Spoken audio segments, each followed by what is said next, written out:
Hello friends, welcome to Pebbles. நான் உங்கள் கோபி சுதா கோவை சமையல். நம்ம இன்னைக்கு செய்ய போகிறது இன்ஸ்டன்ட் ரவா போண்டா. அதாவது ரவையில் வச்சு தான் நம்ம செய்ய போகிறோம். ரவை ஒரு கப்னா கொஞ்சமாக மைதா மாவு எடுத்துக்கலாம், கொஞ்சமாக கடலை மாவு அல்லது பொட்டுக்கடலை மாவு.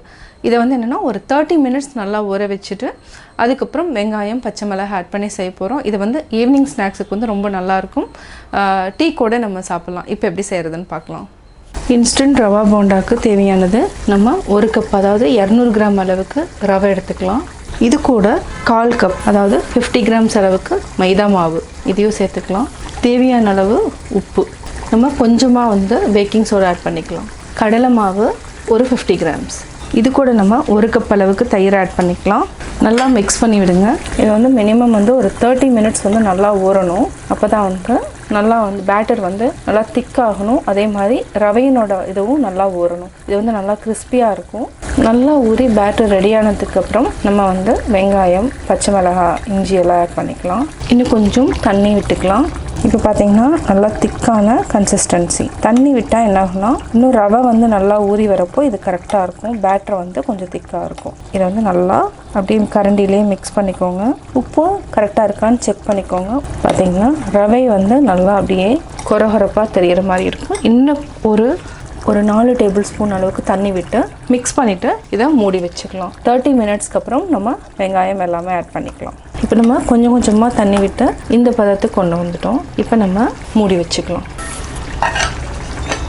நம்ம இன்ஸ்டன்ட் ரவா போண்டாவுக்கு ஃபஸ்ட்டு வந்து நம்ம ஒரு பெரிய வெங்காயம் எடுத்துட்டோம். ஒரு பச்சை மிளகாயை பொடியாக நறுக்கி இருக்கிறோம். மட்டும் இல்லாமல் கொத்தமல்லி தழை ஒரு கைப்பிடி எடுத்துக்கலாம். இது கூட கருவேப்பிலையும் நம்ம ஒரு ஈர்க்கு எடுத்து இதையும் நம்ம பொடியாக நறுக்கிக்கலாம். இதையும் நம்ம நறுக்கிட்டோம். இதை வந்து இஞ்சி வந்து என்ன பண்ணலான்னா ஒரு துண்டு எடுத்துக்கலாம். இதை வந்து நல்லா கிரேட் பண்ணிட்டால் தான் அந்த டேஸ்ட் ஃப்ளேவர் கொடுக்கும். இந்த மாதிரி ஒரு கிரேட்டர் இருந்துச்சுன்னா நீங்கள் வந்து இதை இந்த மாதிரி சீவிக்கோங்க.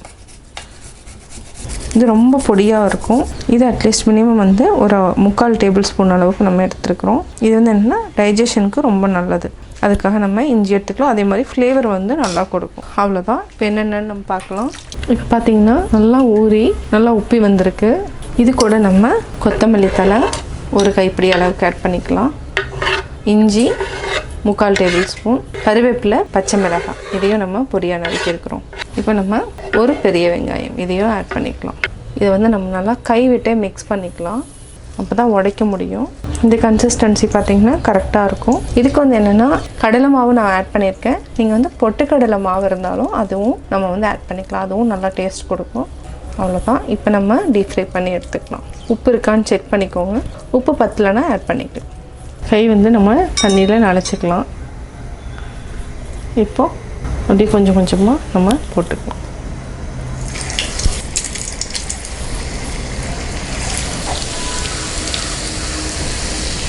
நல்லா பொன்னிறானதுக்கப்புறம் நம்ம எடுத்துக்கலாம். இப்போ நம்ம லோ ஃப்ளேம்லேருந்து ஹை ஃப்ளேமுக்கு மாற்றிக்கலாம். இடையில நல்லா திருப்பி போட்டுக்கோங்க. இப்போ நம்ம எடுத்துக்கலாம். நல்லா பொன்னிறமாயிடுச்சு.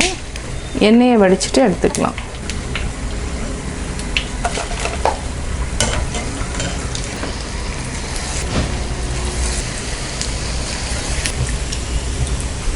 இப்போ நம்ம எடுத்துக்கலாம். எண்ணெயை நல்லா வடிச்சுக்கோங்க. பார்த்திங்கன்னா சுட சுடவே பாதி வந்து எடுத்து சாப்பிட்டாங்க. அதனால் இப்போ கம்மியாயிடுச்சு பாருங்கள்.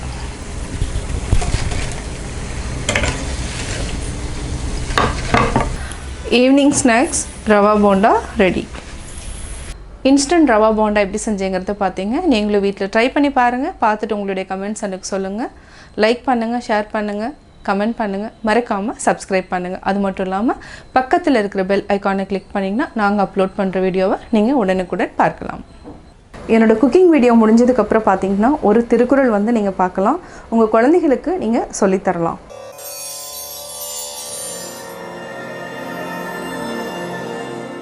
கேட்பினும் கேளா தகையவே கேள்வியால் தோற்கப்படாத செவி.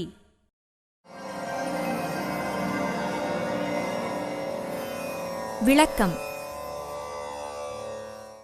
கேள்வி அறிவால் துளைக்கல் பெறாத செவிகள் பிற ஒலிகளையெல்லாம் கேட்குமாயினும் உண்மையில் செவிடான தன்மையுடையனவே.